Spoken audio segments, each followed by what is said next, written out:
শীতজনিত রোগীর সংখ্যা। আক্রান্তদের মধ্যে বেশিরভাগই বয়স্ক এবং শিশু।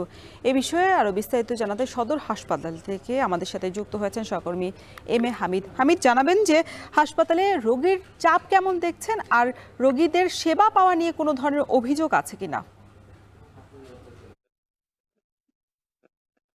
রওশন, আপনি যেমনটি বলছিলেন, আমি দাঁড়িয়ে আছি মৌলভীবাজারের 250 শয্যা বিশিষ্ট জেনারেল হাসপাতালে। দেখতে পাচ্ছেন আমি শিশু ওয়ার্ডে এই মুহূর্তে অবস্থান করছি। আমি আজকে সকাল থেকে প্রতিটি ওয়ার্ড ঘুরে দেখেছি, মেডিসিন ওয়ার্ড, শিশু ওয়ার্ড, ডায়েরি ওয়ার্ড সহ সবগুলো ওয়ার্ডে ঘুরে দেখেছি এবং তত্ত্বাবধায়ক ডাক্তার প্রণয়কান্তি দাসের সাথে কথা বলেছি। তিনি আমাকে জানিয়েছেন যে শীতজনিত রোগে গতকালকে মেডিসিন ওয়ার্ডে হারাধন চক্রবর্তী 62 নামে একজন লোক ইতিমধ্যে মারা গিয়েছেন এবং সেখানে যেখানে 68 আসন রয়েছে সেখানে ভর্তি রয়েছেন প্রায় 84 জন রোগী। অর্থাৎ রোগীরা বেডে জায়গা না পেয়ে তারা নিচে, অর্থাৎ নিচে দেখেও তারা কিন্তু চিকিৎসা নিচ্ছেন।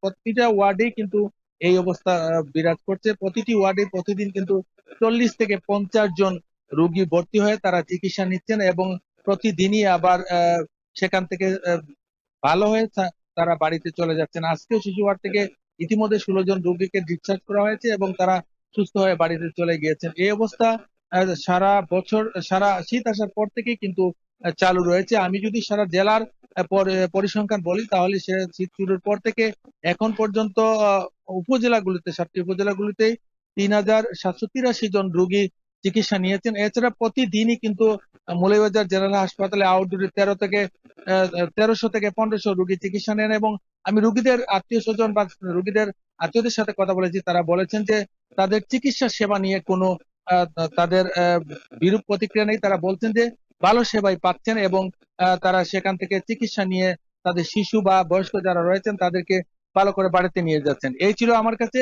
মৌলভীবাজার থেকে রোগ নিয়ে এবং শীতজনিত রোগ নিয়ে সবশেষ। রওশন। মৌলভীবাজার থেকে যুক্ত ছিলেন সহকর্মী এম এ হামিদ। এখন জনপদের সময় হলো